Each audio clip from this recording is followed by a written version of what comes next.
Ansari welfare society Kota का अंसारी प्रतिभा सम्मान समारोह व रिजवानुद्दीन अंसारी द्वारा संपादित अंसारी दर्पण 2026 का विमोचन प्रोग्राम पीएसएस गार्डन कोटा में आयोजित किया गया। प्रोग्राम में विभिन्न जिलों से कक्षा 10 से 39 छात्र, कक्षा 12वीं के 63 छात्र, उच्च शिक्षा प्राप्त 25 छात्र, खेलकूद, समाज सेवा के लिए 19, राजकीय नई नियुक्ति पाने वाले 9 तथा PhD gold medallist, doctors, engineers, वैज्ञानिक, खिलाड़ी, कैलीग्राफर, सरकारी नियुक्तियां प्राप्त तथा विभिन्न क्षेत्रों में सेवा कार्य करने वाले 200 प्रतिभाओं को सम्मानित किया गया। सोसाइटी के जनरल सेक्रेटरी जहर अहमद के अनुसार प्रोग्राम के अध्यक्षता जनाब शुजाउद्दीन अंसारी एमडी रैपिड इलेक्ट्रोटेड प्राइवेट लिमिटेड ने की तथा मुख्य अतिथि जनाब डॉक्टर सिराज अहमद कादरी अंसारी संपादक दबिस्तान नअत रहे। विशिष्ट अतिथियों में मोहम्मद इरफान जैनपुरी अध्यक्ष, Azizia library Jaunpur doctor Azizullah Sirani, professor Maulana Azad Urdu university Jodhpur जनाब प्रोफेसर जामिया मिल्लिया इस्लामिया दिल्ली जनाब Arshad Ansari chairman YGN education group मोहतरमा डॉक्टर नौरीन सदफ शिशु रोग विशेषज्ञ जेके लोन कोटा ने स्टेज को जीनत बख्शी। सभी मेहमान नवाज ने शिक्षा के महत्व पर प्रकाश डाला। विशेष रूप से बालिका शिक्षा पर प्रोग्राम में 200 प्रतिभाओं को मोमेंटो और सर्टिफिकेट देकर सम्मानित किया गया। करता हूँ और वाकई ये एक बहुत बड़ा काम है और अंसारी वेलफेयर सोसाइटी का और डेवलपमेंट होना चाहिए।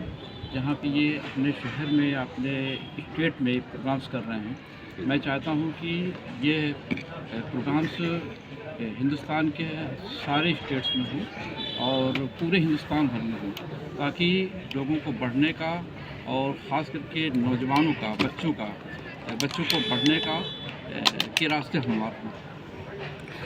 आज के तमाम हजरात यहाँ पर विराजमान हैं, सब बैठे हुए हैं, इनको आप क्या संदेश देंगे आज के युवाओं को आगे लाने के लिए? मैं यही संदेश दूंगा कि जो गार्जियन हैं वो अपने बच्चों की सही परवरिश करें, सही शिक्षा और दीक्षा करें और उनको सही मोटिवेट करें, सही गाइडलाइन दें ताकि वो आगे बढ़ सकें और अपने माँ बाप का, अपने मुल्क का नाम रोशन करें। भारतीय संस्कृति शब्दों को ध्यान रखते हुए हर इल्म, हर धर्म में आज जो पाश्चात्य संस्कृति अपनाई जा रही है उसको लेकर आज सोशल मीडिया पर जो बढ़ती हुई एक्टिविटीज़ को लेकर क्या कहेंगे आप? दर हकीकत प्रेजेंट टाइम में जो सोशल मीडिया है, सोशल मीडिया तो एकदम बिल्कुल ख़त्म हो चुका है। कुछ ही लोग सोशल मीडिया के एक्टिविस्ट या जर्नलिस्ट बचे हुए हैं जो सही नुमाइंदगी सोशल मीडिया की कर रहे हैं, वरना हकीकत यह है कि सोशल मीडिया तो ख़त्म हो चुका है, इसलिए कि वो पार्टी बन करके जो है नुमाइंदगी कर रहे हैं, ना कि जो है सही आवाज़ और लोगों की दिल की आवाज़ उठा रहे हैं। बहुत बहुत धन्यवाद सर, आपका परिचय दीजिए सर। मेरा नाम सिराज अहमद कादरी है, मैं यूपी से बिलोंग करता हूँ और इंटरनेशनल एक मैगज़ीन दबिस्तान नात करके निकालता हूँ, जिसमें पूरी दुनिया के पढ़े लिखे विद्वान लोग जो है सम्मिलित हैं। उसके एडवाइजरी बोर्ड में जामिया अजहर मिस्र के सदर शोबे उर्दू डॉक्टर अहमद अल काजी साहब, ग्लासगो यूनिवर्सिटी के प्रोफेसर डॉक्टर आसिफ फादर साहब और दिल्ली यूनिवर्सिटी के विरेट्स प्रोफेसर अब्दुल हक साहब, इस तरीके से बहुत सारे लोग इसमें जुड़े हुए हैं। उनके मशवरे से उस मैगज़ीन को निकालता हूँ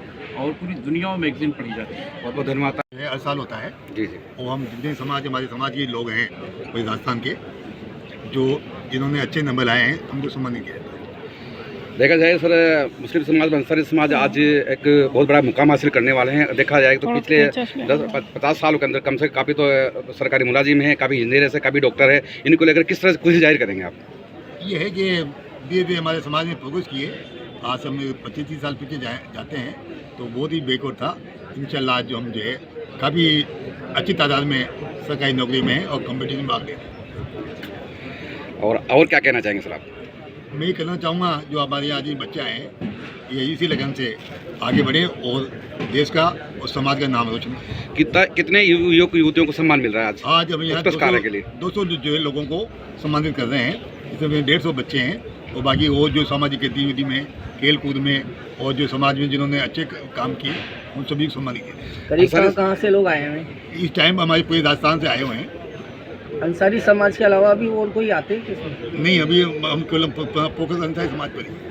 आगे की क्या प्लानिंग है आप? आगे प्लानिंग ये है कि हम चाहते हैं कि सभी समाज हमसे प्रेरणा लेके आगे काम करें, इससे आगे बढ़ें। इस तरीके का आयोजन पहले भी हुआ है या? ये हम जो है पिछले 20 साल से ये काम कर रहे हैं।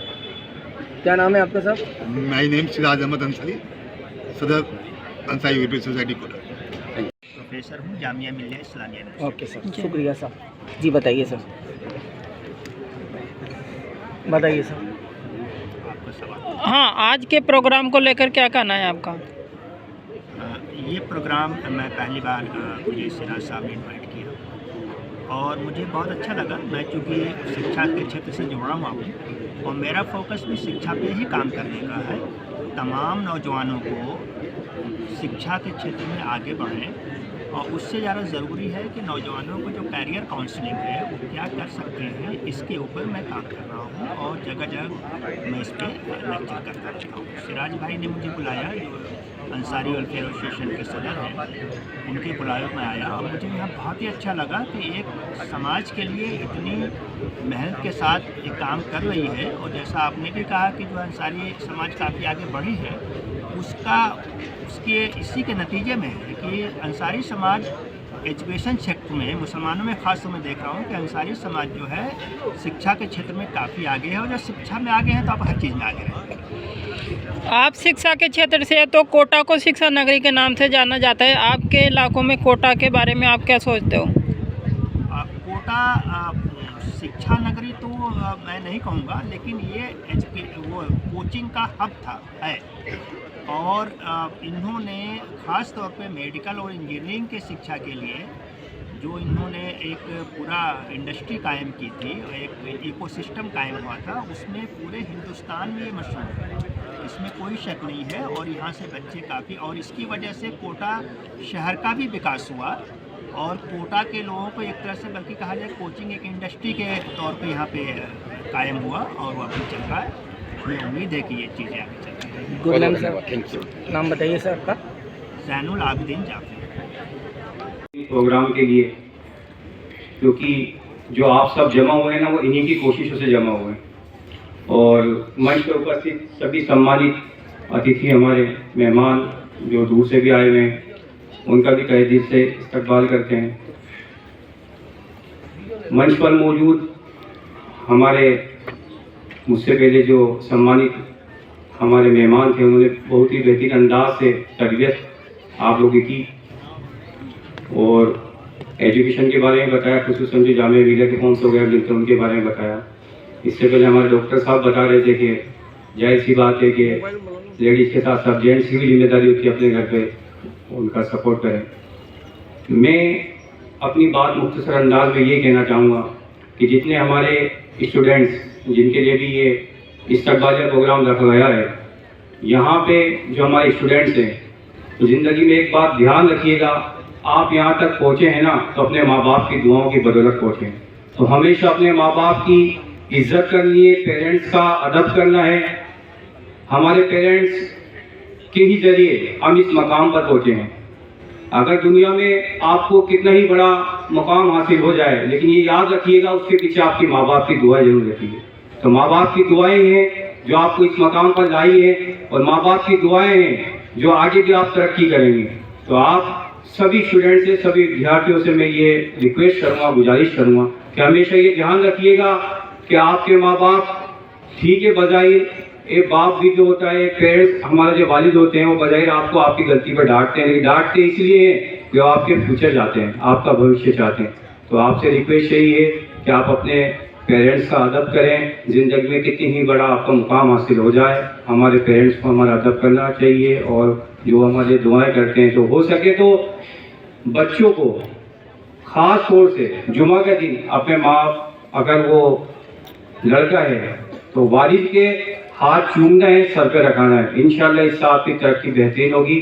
और इसी तरह बच्ची है तो अपनी माँ का हाथ चूमना और सर पे रखना। और जब कभी आप किसी आजमाइश में आ जाए, दुनिया है, दुनिया में आजमाइश आती रहती है, तो जब भी आजमाइश आ जाए तो सबसे पहले माँ बाप से कह निकलना मेरे दुआ कीजिए। और जब भी आप अपने माँ बाप से दुआ के लिए कहेंगे तो इंशाल्लाह आप यूँ मान लीजिए कि माँ बाप की दुआ रखने की होती है, जिस तरह मजलूम की दुआ रखनी होती, इसी तरह माँ बाप की दुआ अपने औलाद के हक में रखने की होती। और पेरेंट्स से गुजारिश करूँगा कि अपने बच्चों के लिए हमेशा दुआ करते रहें, उनकी मुस्तकबिल के लिए दुआ करते रहें, खास तौर से दुनिया के साथ साथ उनकी आखिरत की बेहतरी के लिए भी दुआ करते रहें। ठीक है, हम दुनिया तो यहाँ हमारा असल मकसद आखिरत है, आखिरत के बेहतरी के लिए भी उनके लिए दुआ करें, उनकी नेक तरबियत के लिए दुआ करें, उनको अदब सिखाएं, उन्हें दुनियावी तरक्की के मामला सिखाएं। ये पेरेंट्स से भी गुजारिश हुआ। शुक्रिया। अस्सलाम वालेकुम।